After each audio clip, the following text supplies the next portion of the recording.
This time, staying awake won't save you. Here's your relook at the NECA toys, Wes Craven's new nightmare, Ultimate Freddy Krueger.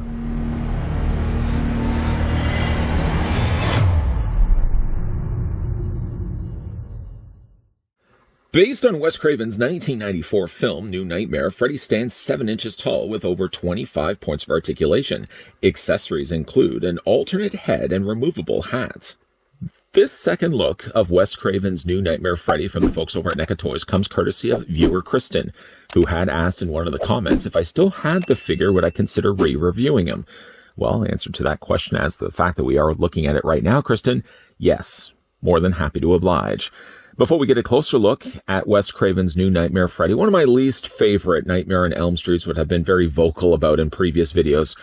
Of course, we're going to grab the tape measure, something I didn't have back then when we first had a look at this figure. We're going to take it right to the very top, clickety-click, bar of a trick, right to the very top of Wes Craven New Nightmare Freddy. The figure stands at about 6.5 inches in height, or the figure's roughly about 16 centimeters tall.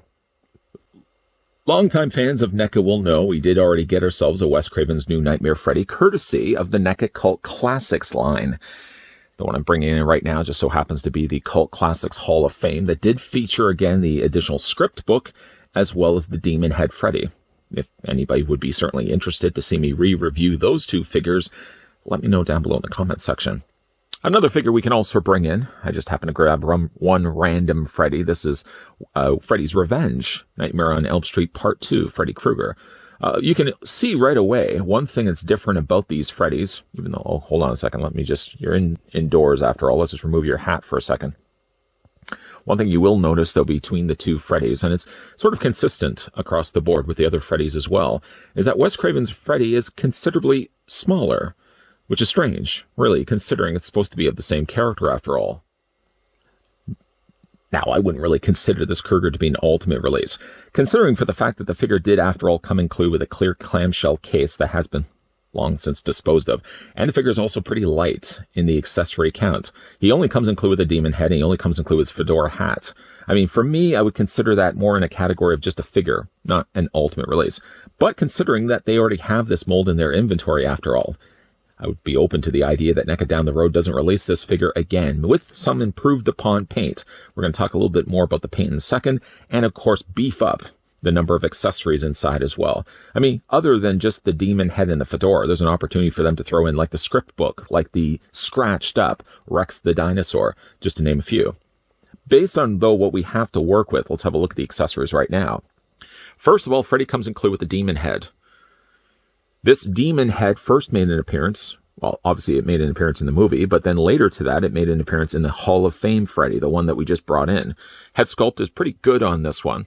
The retro cloth release of Freddy Krueger, which I may actually just look at in a future video if you guys would be interested in that, also came included with the same demon head. Again, it's nicely sculpted. If I really had just the one figure, which I just so happened to have only the one Freddy, I think I'd be more inclined to probably just display him with his regular Freddy face. This is certainly a nice touch, though. As we can spin this around, you can see some nice detailing done to it. Sort of looks like a shriveled up fruit. I don't know if I would be wanting to eat fruit that look like this. The eyes are nicely painted in the sense that they are just all white. Again, you've got the nice visible fangs for his teeth, an exposed tongue on the inside. Again, it's a nice looking head sculpt, just not one I would ever really display with Freddy long term. And we're going to actually put that onto the figurehead. Actually, you know what? We'll do that right now. Go ahead and remove the head from the ball post. You can wiggle it back and forth. Now, I can't remember the last time I've actually done this, because half the time I've usually just had Freddy displayed with the alternate, with this head sculpt. I've never really had him displayed ever with a demon head. There we go, we just popped that off. Even though it is just a post system instead of being a ball joint, and yet it's still very difficult to remove the head, as it's been a very, very long time since I think the last time I actually changed the head out was actually the last time we actually had a look at this figure. The one and only time we had a look at this figure. I'm just going to put this on for the time being. Granted, yes, I probably could put it down a little bit lower down, but you can see one thing that's problematic with using this head sculpt. No, it's not the fact that there's a big obvious gap. I'm going to have to fix that. But it's the fact that the skin on his neck obviously clearly doesn't match the coloring of his face. You can kind of hide and mask a little bit of it if you're looking at just straight on. But if you're looking at it from the side, certainly it's just not going to gel. So we're going to take that off. I'm going to put that to the side. We're going to go back to putting All that work, all that effort, we're going to put Freddy's head back on there. Now, of course, if you're having any difficult time doing this, I was actually surprised to see I had so much time, a difficult time doing it. You can obviously go and use the trick of heating the head up. Putting this in hot water, you can also use the hairdryer, soften that up a little bit, and then Freddy's head will be a lot easier to remove and replace with the alternate head sculpt. What alternate head sculpt? This alternate head sculpt. Gotta put that to the side. The figure also comes included with this fedora. Now, a few of the colors do get changed here for Freddy. Primarily, it's the greens and the reds. In the case of the sweater, it's actually flipped around the opposite way. In the case of the fedora, though, it's actually more closer to being an olive green. Now, I don't think that fedora is quite the right color here in the actual figure. Still made of a softer plastic. I think they probably could have even lightened it even still. But the fedora does fit over top of Freddy's head and does hide one flaw with this figure, at least the one that I have right here. It fits pretty easy onto his head, and you can have different mileage of which way you want to have it displayed. You can have it a little further back if you want. You can have it a little further down if you want. Of course, he comes included with that. That's all of his accessories. You almost could have just blinked and missed the whole thing. Getting a closer look at Freddy Krueger. Now, I did say one thing, that problems with this figure could be hidden for the fact he's wearing a hat. I don't know if you can notice this right away, but he's got a side eye. I have a feeling that Freddy is seeing somebody on the side. Anyways, one thing you may notice is the fact that this one eye is looking straight at you. This other eye seems wandering. Where's it going? Where's it leaving to? I wondered, first of all, if it was a factory defect, and I don't really have another Freddy to base it against, but I also wonder if it was intentional in the sense that if you have Freddy standing like this, as awkwardly as it does look with his one wandering eye, you can have him looking forward.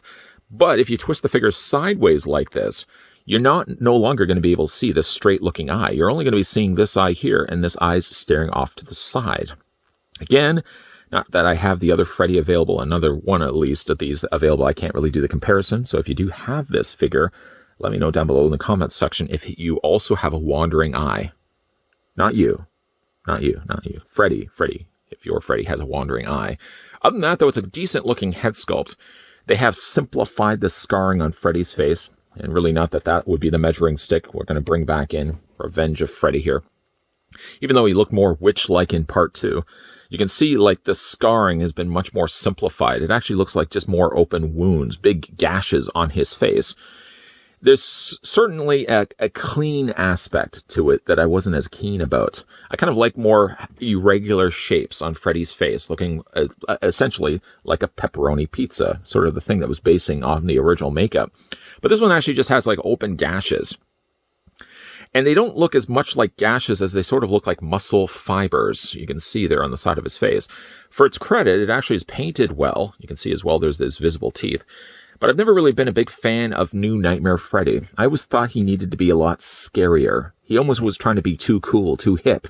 Not to mention as well that this particular figure also does have a trench coat and military boots. For his trench coat, involves me actually just moving his arms out here for a second. The trench coat, I would say, first of all, is way too blue. I would have made that a little bit darker than what it is. Now, again, if they were having a chance to re-release this figure, why not? They already have the mold.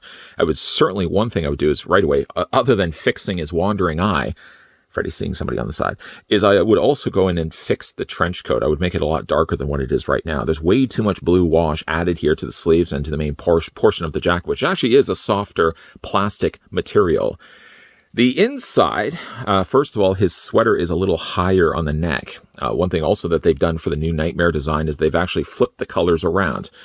More of these straight stripes normally would have been then green, and this part would be red. They actually have just flipped the colors around. Apparently, New Nightmare Freddy, the true form that Freddy takes, has his colors flipped around the other way. And then what they've then done is carried over that same color scheme and the same stripes and same colors on the inside of his jacket as well. I was just, again, thought it wasn't scary enough. And maybe that was my biggest issue with the look of the character. Now, he does also have military boots. This is also something I thought was a little bit strange. For Freddy Krueger to be his ultimate form, he decides he wants to wear military boots. Military boots, to the credit of what they were, decent enough looking. There's some articulation that we'll talk more about in a second. And, of course, the one last thing that we want to talk about is his glove. Some like this glove. I kind of lean more to the department of those that don't like the glove as much. I don't really like the idea that it's bones. Bones basically grafted onto his fingers. I guess, again, if it's his true form, he's not really wearing a leather glove. He's actually wearing something that's actually just his hand. My fingers, actually, not my fingers, not these ones here, but the fingers on Freddy have held up pretty good. I've had this guy stored away for a little while, and some of the fingers, unfortunately, have become a bit warped. Again, I could probably just heat that up a little bit with hot water or the hairdryer trick and see if I can bend those blades back into place. For what it is, it still has survived, having this bagged away all these years. But again, like, I don't know, I'm just not a big fan of this look of Freddy. I always prefer the more traditional glove myself. Things that are always problematic with this figure as well is always the thumb. The thumb blade, at least on mine, has been fine. But I've seen a lot of other Freddys where the thumb has broken right off, especially the cult classics Freddys. Those were always prone to having their thumb blades being lost. Other than that, though, I mean, other than his lopsided eye and just not really digging the design of Freddy anyways, he's not a bad-looking figure, though he is short, though the colors are off, and though he definitely is missing quite a lot of accessories I think could be included for a future release. For the figure's articulation, his head is on a ball joint, more a ball post after all. The head rotates all the way around. You can bring the head down if you want to have a more low-looking Freddy. You can also bring the head up as well. Arms do come out. They are tight on my figure. I would imagine they're probably tight on everybody's figure. But they've come out to only about a 90-degree angle bend, or about a 45. Anything past that point feels like I'm fighting against it. I guess I could kind of come back, bring it up to about a 90-degree. But the arms do also rotate all the way around. There's a hinge, single hinge on only just the elbow. You can rotate the arm back and forth, and you can rotate the hand all the way around. I'm just going to jump over here for a second, talking about the same thing about the articulation. Now, the problem with the articulation only being a single hinge in his elbow, which usually is common practice when it comes to Freddy Krueger figures, having only a single hinge works fine to this hand, but it doesn't work so fine to this hand here. If you did want to have Freddy bring his glove up, sort of closer to his face, you can't do that because the joint only goes to that far. I wish they could put a double hinge joint in, but I know, again, when it comes to Freddy Kruegers, you don't tend to get double hinge joints on the elbows. Maybe for a future release. Upper torso is on a ball joint. You can rotate that all the way around. The figure does have the proverbial rubber diaper down below here, concealing the joints of his legs. You can split Freddy's legs out. You can bring them forward. You can bring them back. You can swivel slightly at the top of the thigh. Single hinge on the knee, lower rotation on the lower leg. Because of the way the boot is a separate piece, after all, there's some swiveling happening there. You can bring the feet up and down this way. And Freddy Krueger does have an ankle pivot there, too. Love it or hate it, it's at least a different-looking Freddy. And prior to that, at least it was nice to get a fully articulated Freddy, because up to that point we had only received the Cult Classics version. Still, though, moving this guy over and bringing in what I thought to be the more scarier-looking Freddy. Something about the New Nightmare just wasn't as scary to me as, say, for example, Freddy's Revenge Freddy. I think Freddy's Revenge, if you really want to look at it from a Freddy Krueger standpoint of just the way he looked, I thought he looked the most terrifying in Nightmare on Elm Street Part 2. And probably one of the reasons, too, why I brought and decided to bring in Freddy's Revenge Freddy as a comparison. This is the scarier-looking Freddy. This is sort of like sillier, I don't know, just following trends at the time. Long trench coat. Yeah, everybody wore a long trench coat if you want to be cool, you want to be hip. And then the military boots, yeah, we'll throw that in there as well. And let's also make his glove a little more hipper and not just give him a traditional glove. Again, I kind of lean more to this being the scarier of the two Freddys. But what it is, for what it was, Wes Craven's New Nightmare Freddy was certainly different. That's something we can at least credit it for being. I'm sure I've told this story time and time again. I'll make it quick as Freddy spins around on the rotisserie. Wes Craven's New Nightmare was actually the first horror film I've ever watched. I remember watching it in high school. I went over to a friend's house and a whole bunch of us got together. And not wanting to, of course, admit to my friends that I've never seen a horror film before, I sort of just grinned and bared it, hoping that it wasn't going to be all that scary that I had to cover my eyes with my hands. Technically, Return of the Living Dead predates that as the first horror film I ever watched, but most of that was me just looking down on my Game Boy. I refused to look up at the screen. I would just hear the occasional screaming and people running for their lives, but never really actually fully invested in watching the film. It was Wes Craven's New Nightmare that marked the first horror film that I watched. I think right after that, it was Jason Goes to Hell. What a strange way to start a franchise, that I start with the last film of the series. Anyways, despite my attachment to the film, I really don't like Wes Craven's New Nightmare. In fact, I would almost even say it's worse than Dream Child, at least in my own personal opinion, that is.